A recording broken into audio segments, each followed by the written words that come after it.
It's your girl Tanisha with just a couple words. Hold on. Let me fix my hair. Oh, okay. So let me tell you something. So I have alopecia, right? So for those of you that don't know what alopecia is when your hair starts to thin and it starts to like break off and do all kind of crazy stuff, and you have to get like extensive therapy to get your hair to grow back right and all that good stuff, you know. Yeah, it sucks, but I'm not gonna have no pity party. I'm gonna continue to go to that beauty supply. I'm gonna continue to buy that hair, and I'm gonna do like Megan Thee Stallion said, make your man think he's cheating. That was pretty corny. But anywho, so we're at the end of March. It's almost April. Man, time be flying sometimes. Did you guys know that March was actually Women's History Month? So I want to say happy Women's History Month to all my queens out there. All my queens that continue to put it down. All my queens that continue to hold it down. All my queens that be making things happen. So to all my queens, you already know. Hashtag, you better do it. That's what I'm talking about. So I just want to talk a couple things about being loyal to your job. Don't be loyal to a job that's not loyal to you.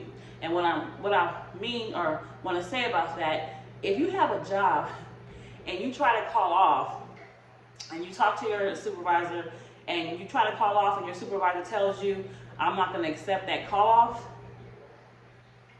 what does that mean? It's 8 o'clock in the morning. My shift don't start till 4 o'clock this afternoon, and I'm telling you I can't make it to work, and you're telling me you don't accept my call off? Okay? You call your employer, you tell your employer that you're sick, you can't make it in today, and your employer tells you, well, if you call off sick, you can't return to work until you have a doctor's note. When in reality, you have to miss, I believe it's like 2 to 3 days consecutively before they even legally are able to ask you for a doctor's note.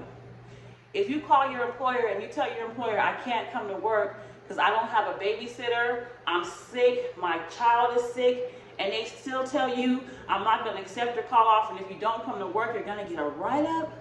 What is a write-up? I don't understand that.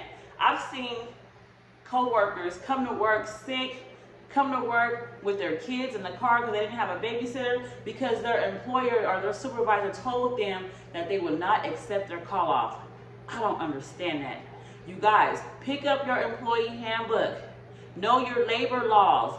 We as employees, we have rights too. Don't let your employer get over on you like that.